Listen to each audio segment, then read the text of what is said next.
I worry about their disease every day. I worry that they're both going to wake up in the morning. I worry that they don't have their insulin with them when we go out for a quick movie. I worry that Josh is far away and he doesn't have his helicopter mom to make sure that he's looking after himself properly.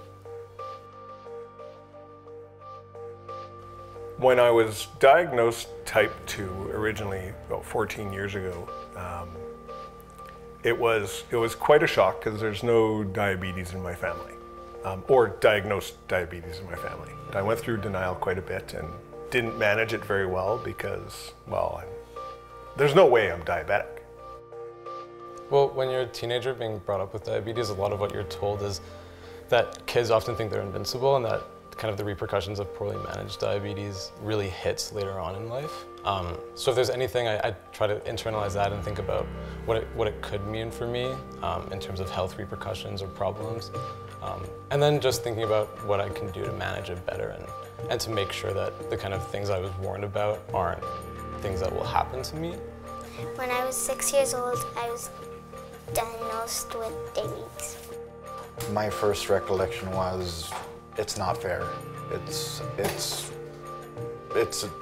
She's 6 years old, it's not fair. As parents, we didn't know the signs, we didn't spot it.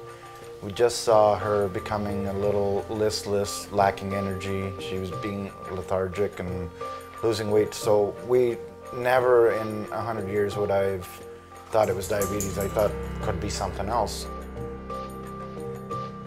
Diabetes has affected my family for 17 years. Dana was 3 years old when she was diagnosed. She's 20 now, so she's been dealing with it for the same amount of time.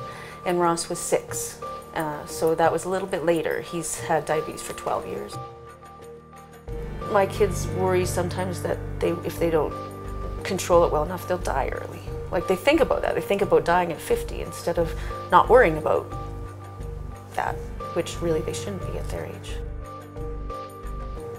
It's kind of like a shadow hanging over me. That I'm always thinking about what happens next. What if I go too low and nobody's around? I just don't want to live with this anymore. I don't want anyone else to have to do it either. 90% of diabetes is type 2 diabetes, so most people, when they affiliate someone with diabetes as somebody with type 2, it's their aunt or their older friend who's overweight and doesn't eat well and doesn't exercise. So I get a lot, oh, you don't look like a diabetic. And it's like, what does a diabetic look like? Just having my daughter and just, you know, you're looking after a little, 4-month-old, you're nursing, and that's your primary thing that you're trying to take care of, but you need to take care of yourself as well. So those times were scary, I guess, going low. For me, finding a cure for this disease, getting rid of sometimes 5 to 10 times a day testing your blood, 4 to 5 insulin injections a day, worrying that they're going to go low, worrying that they're going to go high, worrying whether or not they remembered to bring their diabetic kit with them. I think we can get the cure. I think that our researchers at the Alberta Diabetes Institute are extraordinary. I think they will find and will be essential, in fact, in helping us find the cure for this crappy disease. The research that would mean most to me would be finding a cure so that my son doesn't have to live with this disease any longer. When I grow up, I want to be an artist and a pharmacist because then I can get my strips and my needles and my wipes, and that I can help people, the other people who have diabetes too.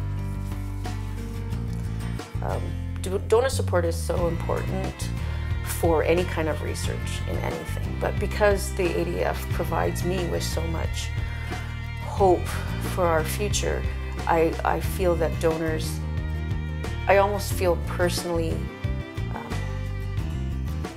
gifted every time the donations are made. I do believe there's going to be a cure in my lifetime. I believe that when I was diagnosed at 9, and I believe it now.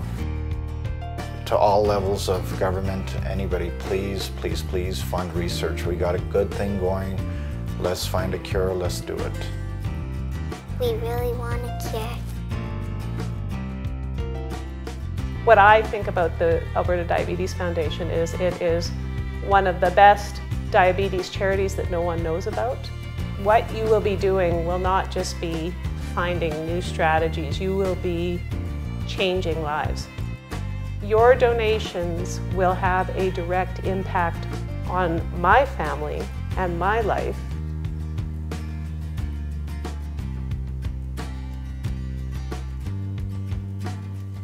And I hope that you will reach into your pocket to help the type 1 diabetics and the type 2 diabetics that live in this city, in this province, and in this country, because the money will go to amazing research that will have a profound impact on the 3 million diabetics that live in Canada, and a direct impact on my family.